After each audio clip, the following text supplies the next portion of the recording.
Da qualche ora abbiamo i risultati delle consultazioni regionali e comunali della città di Udine. Per quanto riguarda le regionali, lo sappiamo già ormai tutti, il presidente Fedriga si è confermato con un'ampia partecipazione di elettori che hanno scelto la sua lista. Per quanto riguarda le elezioni comunali, invece ci troviamo nella situazione di ballottaggio, ovvero il sindaco attuale Fontanini va al ballottaggio con il candidato De Toni e tra 15 giorni le urne daranno il responso definitivo. Noi siamo nella piazza Matteotti di Udine, Italian Secret, Casa degli Artisti, con la sua attività giornalistica va a cercare i giovani e i meno giovani per chiedere che cosa ne pensano della città dopo questo voto. Non vogliamo chiedere per chi hai votato, vogliamo chiedere soltanto che cosa stai leggendo nella tua città. La signorina Giulia è figlia, tra virgolette, di friulani, nel senso che è nipote di friulani di Premariacco residenti a Latina. Vuol dire che questi friulani sono andati per la bonifica delle paludi pontine, probabilmente negli anni 30 sono scesi in questa città che ancora oggi è meravigliosa e hanno portato il contributo di lavoratori. Questa è una friulana di ritorno, tra virgolette. Che cosa le piace della nostra regione, Giulia? Della vostra regione mi piace. Della nostra, anche noi. Della nostra regione mi piace tantissimo il paesaggio e tutte le opportunità che vengono offerte ai giovani e la possibilità di una crescita all'interno di questa città che non è scontato, in molte città non esiste, per questo io ho deciso di rimanere qua infatti. E il fatto che questa città sia una città sempre pulita, nonostante la decisione che non condivido della raccolta della spazzatura porta a porta, ora non ricordo il nome. Poi che altro mi piace? Il fatto che esistano delle strutture, delle istituzioni sempre presenti e aggiornate, quindi ad esempio non so, il poter andare a teatro, al cinema, o anche ad esempio il prestito bibliotecario è un elemento molto all'avanguardia che funziona benissimo.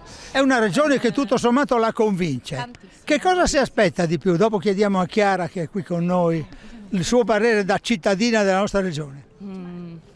Oddio, io vabbè, ovviamente il mio accento si riconosce, quindi ho avuto in questi anni un po' di esperienze negative al primo impatto magari con le persone, quindi ecco, mi aspetto che Udine diventi, e il Friuli in generale, diventi una regione più aperta all'altro, ecco, forse questo, penso. Chiara, è d'accordo?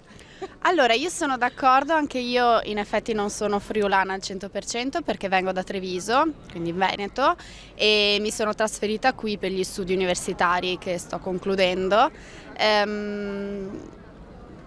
Quindi lei non ha votato per la regione Friuli-Venezia Giulia né per i comuni di Udine? Non ho votato perché non sono residente, no. Ma che cosa le piace di più e che cosa le piace di meno di questa regione e di questa città? Ma allora, come diceva la mia amica Giulia, anche io sono stata attratta dalle possibilità che sono rivolte ai giovani ed è per questo che ho deciso appunto di iscrivermi all'Ateneo di Udine. Facoltà di? Facoltà di Beni Culturali e Storia dell'Arte. E Giulia? Lettere, filosofia e storia dell'arte. Sì, ecco, questa è una cosa che mi ha veramente spinto, cioè, Senta, se la vede Sandro Botticelli le fa un ritratto sul posto. magari, magari. È vero, è vero. Va bene, comunque Giulia e Chiara sanno che questa è una città che ha origini soprattutto nella Serenissima Repubblica di Venezia, 1420-1797, un imprimatur non da poco che ha lasciato. E il fatto di vivere una realtà come quella del Friuli Venezia Giulia con questo collegamento così forte con Trieste, come lo vede lei? Lo sente come problema o no? Mamma mia, è una questione che in effetti non mi sono mai posta. Noto comunque delle differenze. I caratteriali, ambientali. Sì, diciamo che si sente comunque che è una terra di confine a mio avviso, quindi c'è una che non deve essere per forza un fattore negativo, non sto dicendo questo, però rispetto a quello che è appunto il mio passato in Veneto percepisco questa nota un po'... io ho un'idea sui friulani, che ci sia una diffidenza iniziale, e il friulano è diffidente inizialmente, poi quando ti apre il cuore te lo apre al 100%, e lo posso garantire perché io e mio moroso è friulano, quindi ecco. Bene, complimenti signorine e buon lavoro e buon studio. Grazie. Andando in giro per la piazza abbiamo incontrato anche Mr. Gilmore, viene dall'Inghilterra, viene da Manchester. Io ho pronunciato male, ma lei lo dirà meglio. In ogni caso so pronunciare bene la parola Udine. Sì. Che cosa trova lei nella città di Udine? Lei quasi è un concittadino nostro, quasi. Io ho vissuto qui quasi 20 anni, poi sono tornato in Inghilterra 6 anni fa. Prima cosa ero arrivato qui sono venuto in piazza San Giacomo perché è il salottino di Udine. E gli hanno insegnato a parlare friulano anche? Giusto un inin, sì. Un inin. Lavorando nelle valli un pochino ho preso su. Che cosa le piace di più e che cosa le piace di meno del Friuli? Sono stato molto bene qui, cresciuti i bambini qui, un bellissimo ambiente per vivere, si gira in bicicletta, gente simpatica, si mangia bene, il clima è quello che è, venendo da Manchester sono abituato alla pioggia, ma anche questo sta diminuendo, mi sembra di capire qua. Sì. Che cosa si aspetta dal nuovo sindaco o dal riconfermato sindaco della città di Udine? È un po' che sono fuori dalla politica qui. Io spero, ho sentito dei dibattiti su via Mercato Vecchio, per esempio, su varie situazioni. Sulla chiusura al traffico? Sì. E la sua idea qual è? Ma mi piace molto questo. Mi sembra la città molto più vivibile, fai 2 passi e arrivi in centro senza le macchine, mi sembra che stia meglio. Mr. Gilmore, bentornato in Friuli. Grazie, bellissimo essere qui, buona serata.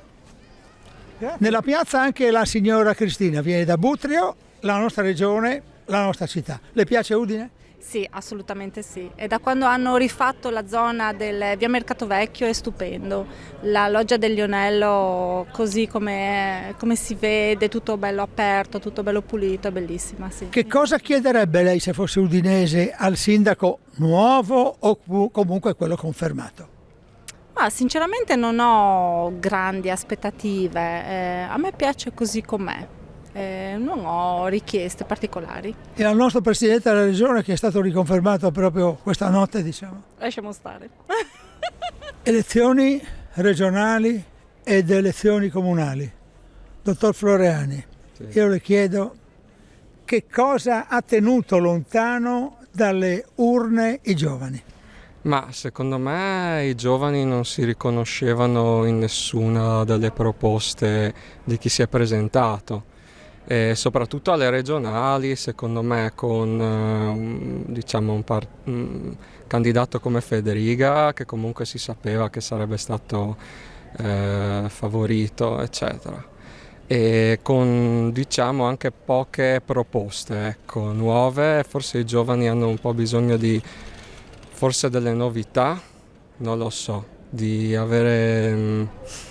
Comunque disertare le urne non è stato secondo me un bel segnale per la generazione, non tanto la sua quanto quelli più giovani, sì. La fascia 20-25 Forse anni. C'è anche un po' l'idea che le cose non possano cambiare, penso che sia anche questo un po' il pensiero. Una grande comune. Sfiducia, sì, in generale nella politica in questo caso, sì.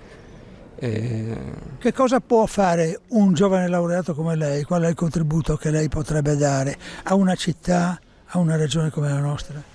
Perché per esempio la vostra fascia di età, i ragazzi sì. degli anni 90, sì. Possono candidarsi, possono partecipare alla vita politica, ma sì. vedo che un po' anche la vostra generazione, anche se non è stata latente dal punto di vista del recarsi al voto, non è molto incline a presentarsi, a offrirsi, perché in definitiva parlare di politica vuol dire pensare a Piazza San Giacomo, pensare alla rotatoria, pensare sì. allo stadio, voglio dire. Certo.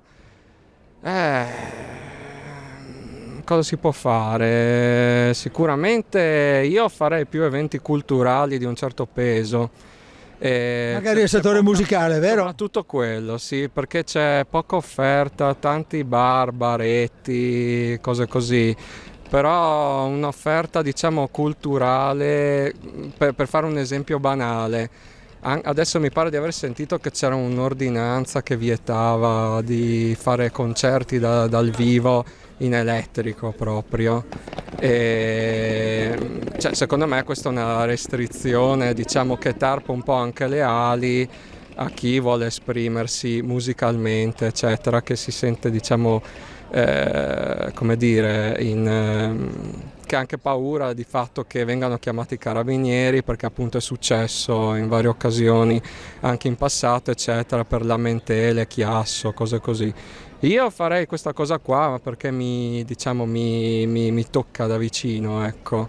Un po' la sensibilità, ecco, che se c'è un cambiamento che c'è stato secondo me negli ultimi anni è il fatto che molta meno gente appunto si è dedicata anche alla musica, si dedica alla musica anche perché non ci sono molte occasioni di esprimersi. Una volta c'era il Pagella Rock, l'hanno rifatto qualche anno fa e hanno dovuto metterci il DJ set, se no non ci stavano con i tempi, per carenza appunto di gruppi, eccetera, di gente che si dedica a questa passione qua. Io parlo, cioè, di, diciamo, qualcosa che vedo più da vicino, ecco.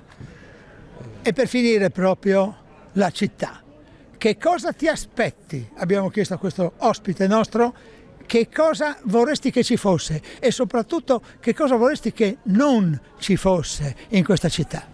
Allora, in questa città è molto bella, c'è questo parcheggio meraviglioso e secondo me andrebbe un po' più veicolata, perché mi sembra quasi una città della Toscana, è molto bella, molto pulita, molto ordinata e secondo me anche questi avvenimenti culturali, mostre, rassegne, qualcosa, farebbero sì che Udine potrebbe diventare come una città del centro Italia, con cultura, enogastronomia ed è molto molto bella secondo me. Quindi dal nuovo sindaco o dal riconfermato sindaco tu ti aspetti un ulteriore salto di qualità? Un ulteriore salto di qualità è veicolare questa città perché è pronta, la città è pronta, è pulita, ha gli spazi e ha le persone, anche gli friulani che apprezzano questo e i friulani sarebbero sicuramente ospitali a far portare anche delle persone che vengono dall'estero, come oggi io sono con un'amica di mia figlia che viene da Malta ed è rimasta stupita di questa città, quindi mi auguro che chi amministrerà questa città faccia questo perché Udine lo merita e il Friuli lo merita. Questa signorina di Malta va portata assolutamente a Casa Cavazzini, dove c'è una delle mostre più importanti che siano state offerte alla città in questi ultimi anni. E infatti è l'appuntamento di domani che prima che lei parta appunto nel suo programma era appunto anche di andare a visitare Casa Cavazzini. E allora buona visita. E la signora Francesca è il nostro ultimo incontro per oggi. Anche a lei abbiamo chiesto che cosa pensa di questa città di Udine. Lei da udinese, le piace questa città? Che cosa trova che andrebbe migliorato? Sì, la città mi piace, è bella, si vive bene. Ci sono troppi bar e troppe poche attività culturali e quegli spazi che sono presi dal comune, che sono nuovi, andrebbero riconvertiti in qualcosa di più, di spessore, perché non si possono avere 150 bar nel giro di 100 metri. Questo secondo me è la cosa principale, anche un po' la pulizia, un sistema di raccolta rifiuti, soprattutto in centro, che ormai ha anche del turismo, un po' più importante. Se lei fosse un amministratore, un assessore per esempio, o anche il sindaco, la sindaca, come si dice, che cosa farebbe come primo atto? Non lo so, mi fa una domanda difficile. Credo che cercherei di ascoltare le istanze dei cittadini, tutti però, non solo quelli che mi hanno votato. Questa è la nostra città, queste sono le testimonianze che abbiamo raccolto. Italian Secret, Casa degli Artisti. Seguiteci.